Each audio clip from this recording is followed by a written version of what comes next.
Povo de Deus, sejam bem-vindos. Eu quero ler alguns comentários e também responder algumas perguntas aqui dos inscritos. Não vou prometer ler o comentário e a pergunta de todos, porque senão esse vídeo ficará muito grande. Vamos começar aqui. Primeiro comentário. Jussara Oliveira. Para smartphone, posso usar datasheet em substituto também? Ela assistiu esse vídeo aqui, provavelmente foi algum circuito integrado ou algum componente que eu substituí. Então, Jussara, com certeza você tem que usar o datasheet. Se você não encontrar o esquema da placa, é interessante, e mesmo que encontre o esquema da placa, é interessante que você procure o datasheet do componente ou do circuito integrado, caso tenha alguma dúvida. Aqui novamente ela pergunta, Jussara Oliveira, sem esquema, dois pontos, posso usar o datasheet como substituto? Sim. Acabei de responder, né? Henrique Moreira. Olá, Henrique. Inscrito há 4 dias. Seja bem-vindo, meu amigo. Nesse vídeo você disse no título que essa placa-mãe tem o defeito parecido e tem o mesmo exame, mas solução diferente. Qual é a outra placa-mãe que você fez o mesmo exame? Obrigado por fazer esses vídeos, salvando a gente, pois dessa vida não vamos levar nada, realmente. Deixa eu dar um like aqui, um coraçãozinho. Henrique, veja bem, eu não vou lembrar qual foi a placa que eu fiz o mesmo exame. Esse vídeo aqui já deve ter uns 2 anos que eu fiz, então não vou lembrar. Mas, só para reforçar, existem placas que o problema é parecido. Os sintomas, por exemplo, uma placa que liga-desliga, e você resolveu porque foi um MOSFET que estava inoperante, e a outra, digamos que o sintoma também era de ligar e desligar, mas você resolveu porque foi uma desoxidação, por exemplo. Entendeu? Então, assim, os sintomas são parecidos, mas a solução é diferente. Antônio Ângelo de Lima Filho. Ângelo novamente. Fiz do mesmo jeito e ela dá um bip. Fiz do mesmo jeito e ela dá um bip e para. Não fica bipando direto, apenas dá um bip e para. Será influência em alguma coisa? Ele fica do lado de um PWM aqui, que está esquentando a ponte, ou a ponto de queimar o dedo, e a placa não liga. Ele assistiu esse vídeo aqui que eu estava ensinando testar o MOSFET na placa-mãe. Veja bem, Ângelo, se você retirou o MOSFET da placa-mãe e fez o teste que eu expliquei, ele só dá um bip e para, ou você está errando aí no teste, ou veja aí se o seu multímetro está com a pilha boa. Porque eu acho muito difícil alguém fazer um teste no MOSFET igual eu fiz aqui, fora da placa, o qual eu falo, e você chavear, colocar uma tensão no gate, e depois na escala de bip, você colocar ali, tanto faz a ponteira preta ou a ponteira vermelha no dreno ou no source.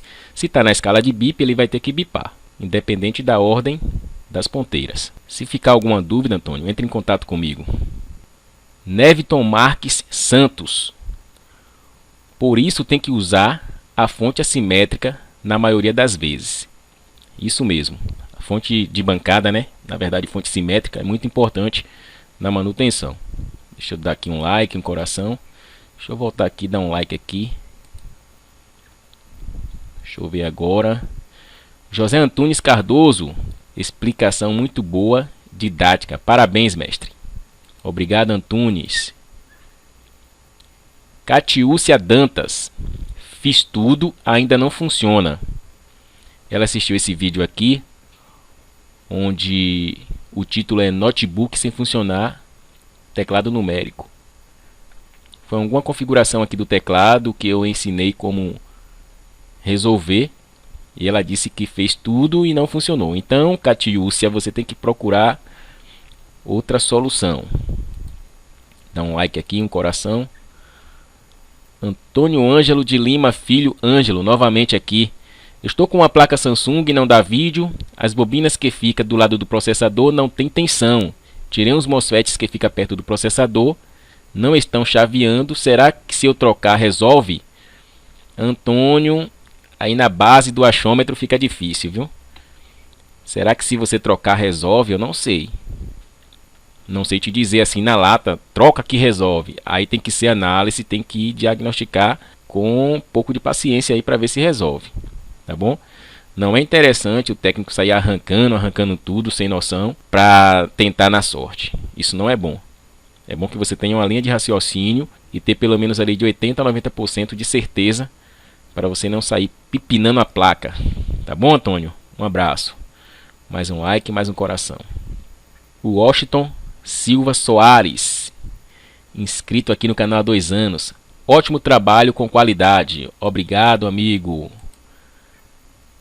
Jandeilson, tecladista. Na placa só dá para saber se o MOSFET está em curto. Para saber se está armando e desarmando, só tirando mesmo. Peguei 2 aqui que estava dando curto no gate para o source. E na placa não mostrava que estava em curto. Só quando tirei foi que descobri. Muito bem, Jandeilson, é isso aí. Na placa, pessoal, engana muito. Por isso, eu explico nesse vídeo que é importante vocês retirarem o MOSFET da placa. Vai dar um pouco de trabalho, mas é assim que deve ser feito. Aula muito boa, professor. Obrigado, Gerson Sobral.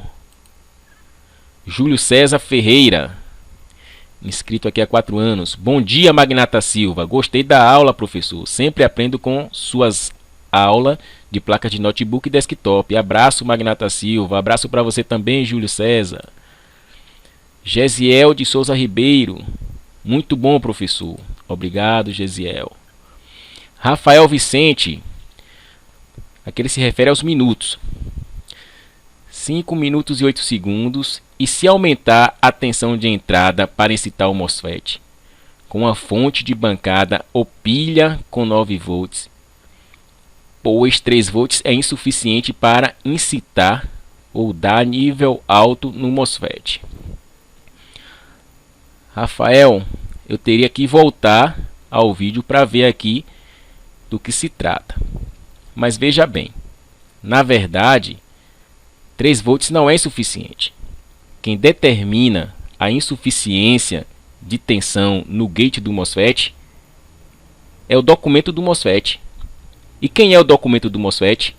O datasheet. Então, eu não posso dizer a olho nu que 3 volts é insuficiente no gate do MOSFET. Porque se você pegar o datasheet, nesse MOSFET que eu testei, o datasheet diz que o mínimo de tensão para que esse gate, para que esse MOSFET funcione, é de 1 volt. O mínimo de tensão. É um parâmetro chamado de VGS-TH. Quem comprou meu curso e está na parte de MOSFET, sabe o que eu estou dizendo. Que aciona o MOSFET. Mas se você quiser também fazer o teste com a fonte de bancada, é ótimo também. Tá bom, Rafael? Um abraço, seja bem-vindo e obrigado pela sua participação. Rafael Vicente, bom dia, professor. Rafael mais uma vez. Bom dia, professor. Faz um vídeo mostrando como testar um transformador Chopper das placas fontes de TV, principalmente aquele Chopper com 4 terminais na entrada. Rafael, seria interessante, mas eu não trabalho com placas de TV e não trabalho também consertando fontes. Mas eu posso a qualquer momento fazer sim um vídeo sobre esses transformadores, tá bom? Um abraço, obrigado pela sua participação mais uma vez. Cleimar Vidal. Oi, professor, tudo bem? O teste da placa você fez diferente do teste fora da placa. Na placa você fez o teste conduzindo o negativo do source para o dreno. No CI fora da placa você fez primeiro o teste conduzindo do positivo do source para o dreno, após ter ativado o circuito. No segundo teste, com ele desativado, você fez de novo conduzindo o negativo do source para o dreno. Não sei o datasheet deste CI aí, mas pela lógica ativado, a corrente só passa em um sentido devido aos diodos internos do CI no multímetro, positivo para o negativo. É isso mesmo? Parabéns pelos seus vídeos, extraio bastante conhecimento a partir deles. Obrigado por compartilhar conhecimento. Cleimar Vidal. Se eu não esqueci aqui o seu comentário, que é muito grande, mas veja bem. 90% ou então 99,9% o MOSFET canal N ele conduz do dreno para o source. Pessoal, isso não é uma regra. E posso arriscar dizer que 99,9% o MOSFET canal N ele conduz do dreno para o source. E dentro dele, como você falou aqui no comentário, existe sim um diodo. É um diodo de proteção. Só que do dreno para o source, esse diodo ele está reverso. Ele não está direto. Ele está direto, sim, do source para o dreno. Se você respeitar a condução do diodo, eu colocando a ponteira vermelha no source e a preta no dreno, ele vai dar uma condução. Ele não vai bipar, pessoal, ele vai dar uma condução. Como se fosse o teste do diodo comum, do anodo para o catodo. A ponteira vermelha no anodo e a ponteira preta no catodo. Ele vai dar uma condução. Se você inverter, ele não vai conduzir. É a mesma coisa do MOSFET. Mas, se tratando do teste de chaveamento, onde você injeta a tensão, a ordem das ponteiras não tem nada a ver. Porque se é um teste de continuidade, todo mundo sabe que teste de continuidade não existe ordem de ponteira. Entendeu? Se você pegar um pedaço de fio, tanto faz você colocar a ponteira vermelha de um lado, a ponteira preta do outro, ou inverter, vai ter que dar continuidade. Então a mesma coisa é o teste do MOSFET. Quando eu injetar uma tensão no gate, o MOSFET vai ligar. Então não importa qual a ponteira que eu vou usar no source nem no dreno. Para te dar uma certeza que o MOSFET está em funcionamento, é só nesse teste de liga-desliga injetando tensão no gate. Um abraço, vou te dar um like aqui, seja bem-vindo. Se não é inscrito, se inscreva no canal. Giliardi Gomes. Show de explicação, muito boa didática. Parabéns, professor. Obrigado, Giliardi. Se eu não me engano, acho que Giliardi é meu aluno, né? Se eu não me engano. Marco Aurélio Martins. Inscrito no canal há 2 meses. Parabéns, professor. Muito boa explicação. Para entenderem que testar componentes eletrônicos dentro do circuito nunca teremos uma certeza que está em bom funcionamento. Isso mesmo, Marco Aurélio. É importante retirar. Carlos Brasil, show, curto muito seus vídeos. Obrigado, Carlos Brasil, seja bem-vindo. Ederson Vicente, inscrito há 6 meses. Excelente, professor. Obrigado, Ederson. Pessoal, vamos ficar por aqui, para o vídeo não ficar muito longo. Depois a gente faz mais um vídeo referente aos comentários. Um abraço, se você gostou, deixe seu like, compartilhe o vídeo. Não deixe de se inscrever nesse canal.